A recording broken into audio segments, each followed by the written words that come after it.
más racional, son protopsicoterapéuticos. Son anteriores a las psicoterapias aceptadas científica o culturalmente.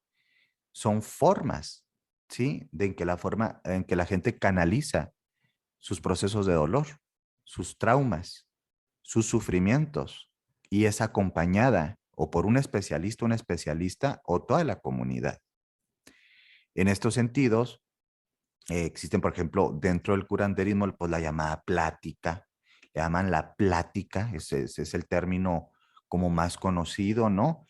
Dentro de la magia del curanderismo, la plática es sentarse y abrirse de corazón a corazón con un especialista ritual, con una persona que tiene un cargo y una serie como de derechos ganados por sus conocimientos y por su servicio a la comunidad y por las prácticas que tiene, y a través de la palabra, ¿sí? Poder liberar espiritualmente el dolor o el mal enviado o nacido en nosotros. Y si nos ponemos a pensar en una plática del sistema curanderil, en cualquiera de los sistemas, pues estamos hablando pues, de un proceso catártico, ¿sí? De sentarse y exponer el sufrimiento, el trauma o lo silenciado a un otro y que nos escuche sin juicio y que aparte pues vaya a ser en salmos, rezos por nosotros, novenas, limpiezas, sahumadas, copaleadas. Entonces hay todo un proceso de recuperación de algo que hay mucho en estas visiones, un pedazo del alma perdida.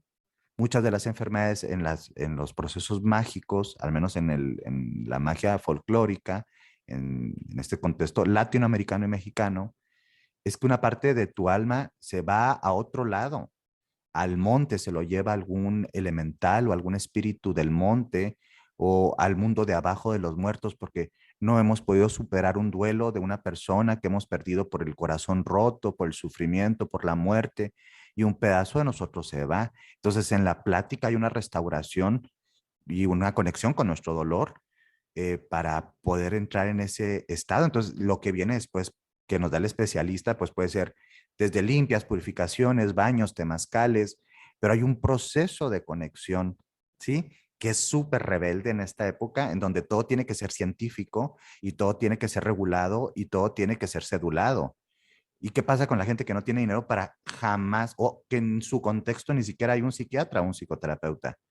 ¿Qué pasa con una persona con una situación de posesión, ¿sí? O una este, disonancia en su propia personalidad, que nos lo podríamos pensar desde este lado, eh, pues que está en una disociación, pues que puede que, y digo puede, ¿sí? Que dentro de su contexto cultural esas disociaciones tienen una función, les dan una función, les dan un sentido, ¿sí? Y entonces a través de un proceso disociativo la persona entra en un trance, saca una información para la comunidad y como no es patologizada y no es estigmatizada y no es atacada, a través de una purificación la persona vuelve en sí,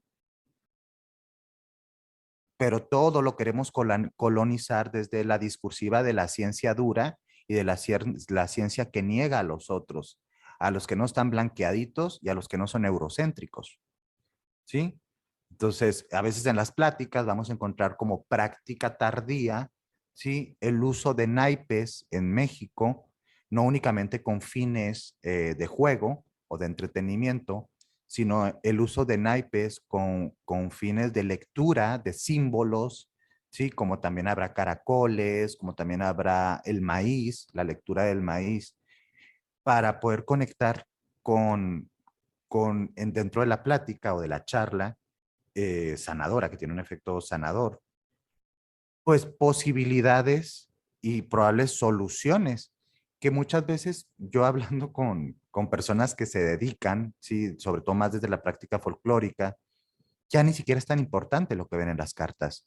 Las cartas son como una plataforma para que se abra la posibilidad de una charla abierta y donde el sentido común aflore y la sabiduría del pueblo, ¿sí? Se haga presente con la excusa de los naipes o de las cartas. ¿Cuál sabiduría? A veces la sabiduría de los refranes, la sabiduría de los dichos populares, la sabiduría popular. Entonces, a veces estas personas que están dentro de estas comunidades o no, funcionan como una resistencia cultural a las medicinas modernas, que no pueden curar ciertas cosas y que pueden abordarse desde otros lugares. No podríamos decir que son alternativas porque no son alternativas, están antes, ¿sí? Que los discursos hegemónicos y cientificistas, ¿sí? Un especialista